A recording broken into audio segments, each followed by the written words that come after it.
of the agenda. And I now give the floor to Ms. Sima Bahous.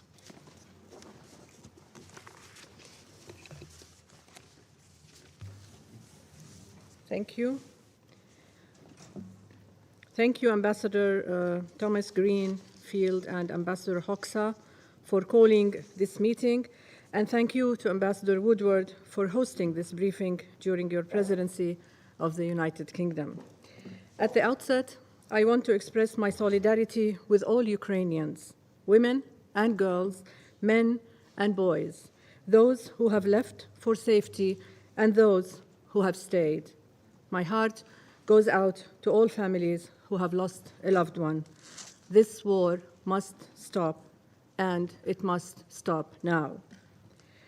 I returned last night to New York from Moldova, where the consequences of the senseless war in Ukraine were stark. Moldova has rightly been described as a small country with a big heart. Despite still reeling from COVID-19 pandemic and with determination to achieve their national development priorities, they opened their borders and homes for those fleeing shelling and guns in Ukraine, the majority of whom are women, children, and the elderly. An estimated 95,000 Ukrainians are hosted in-country to date. Thousands and thousands more transited since the war started. At the different temporary shelters I visited in Moldova, exhausted, anxious, fearful, tearful mothers shared their worries about the future of their country, about the future of their daughters and sons and their families. A young girl from Odessa, Tatiana, told me her city is beautiful. She has a dream to become a doctor and had her studies abruptly interrupted by the necessity to flee. In an act of determination and resilience, she and her colleagues are continuing their schooling online with the help of their teachers as well. Tatiana is determined to not let this war disrupt her dream. Vitali, a young boy of maybe 7, told me about his sleepless nights, worried about his father, who was left behind to patrol the streets in their hometown. I witnessed buses full of women and children arrive at the Palanca border, tired, weary, and fearful. There, they were met with dignity, with compassion, and volunteers from civil society organizations, many of whom we support as UN Women. I heard from women's civil society organizations how they adapted their work overnight, going from grappling with 2 emergencies, COVID-19 and the energy crisis, to a third. They were able to work with the government to ensure that basic needs were met and services provided. They do this without specific humanitarian response training. UN Women, at their request, is supporting them in this adjustment. And UN Women is acting on our coordination mandate, working with the refugee response team and civil society partners to ensure that the gendered nature of this crisis is addressed with a gender-sensitive response. This includes services to provide with a focus on protection and to address the increased trauma and psychosocial support needs that I saw so starkly. Young women who left their homes at night, families who are separated, the constant fear of the future. This trauma risks destroying a generation. We must continue our support, but most importantly, we must continue all efforts to advance peace. I condemn in the strongest possible way the recent attack on Kramatorsk train station, which also killed civilians and UN civil society partners. The people killed in the train station are like the people met at the border, women and children and the elderly looking for safety. Humanitarians are not a target, civilians are not a target. Excellencies, we are increasingly hearing of rape and sexual violence. These allegations must be independently investigated to ensure justice and accountability. The combination of mass displacement with the large presence of conscripts and mercenaries and the brutality displayed against Ukrainian civilians has raised all red flags. This esteemed body will hear more on this from the Special Representative of the Secretary General on Sexual Violence in Conflict on Wednesday. Excellencies, a war of this magnitude impacts the world far beyond the borders of Ukraine.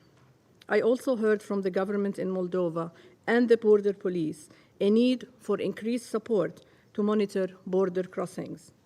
The risk of human trafficking is increasing as the situation becomes more desperate. Young women and unaccompanied teenagers are at a particular risk.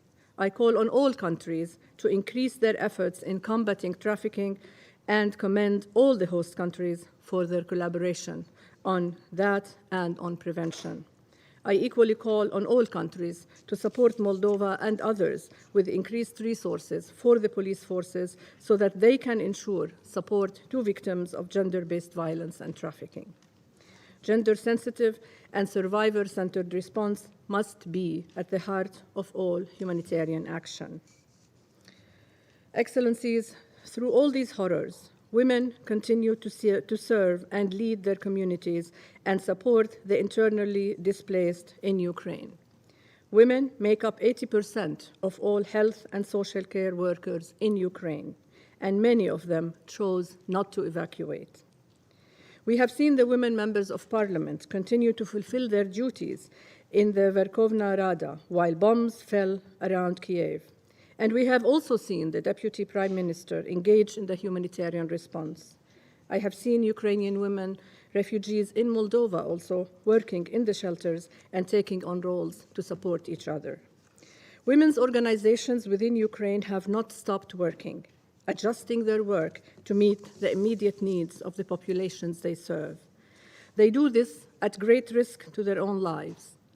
They were there before the war, they remain there during, and they will be there to pick up the pieces after. I salute their courage and their steadfastness. They need our continued support. The Women's Peace and Humanitarian Fund is already supporting several women's organizations on the front line in Ukraine and in Moldova to aid displaced women and girls, including shelter, medication, food, psychosocial support, including to women and girls living with disabilities or HIV and AIDS. The fund is also providing institutional support to these organizations to sustain them. With your help, we can do much more.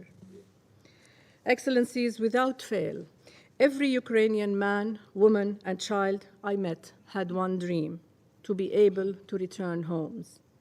However, I heard yesterday many do not have homes to go back to. I call on this Council to continue to use all avenues for peace. From UN Women's own rapid gender analysis, we know that women are asking to be part of the solution.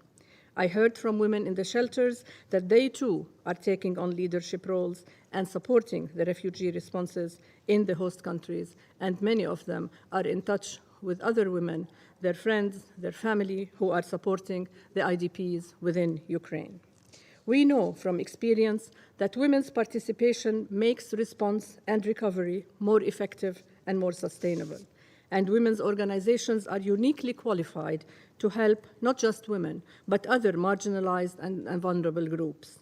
It is vital that they are consulted and engaged in all decisions related to the crisis response and related to peace. They need not be seen as victims only, but as agents and leaders of change, which they are. This Security Council has adopted 10 resolutions calling for women to be meaningfully involved in any decision or negotiation about peace and security. And we know that women's involvement is both a right and an opportunity for better outcomes. This is especially important in a war that has so starkly illustrated gender-based differences. Let us not lose sight of this. I have seen firsthand the impact of women's leadership can have. Yet women are largely absent from any current negotiation efforts. We ask the Security Council all member states, and our development and humanitarian partners to ensure the meaningful participation of women and girls, including from marginalized groups, in all decision-making processes, peace, diplomacy, and humanitarian. Without this, we will not have peace, development, nor human security. To conclude, we strongly echo the Secretary General's repeated calls for peace, an immediate cessation of hostilities, and the withdrawal of Russian troops from Ukrainian territories. Tatiana, the young girl from the shelter in Moldova, must be supported and enabled to pursue her medical degree and to be a part of the future of her country. The war must stop, and it must stop now. I thank you. Thank you.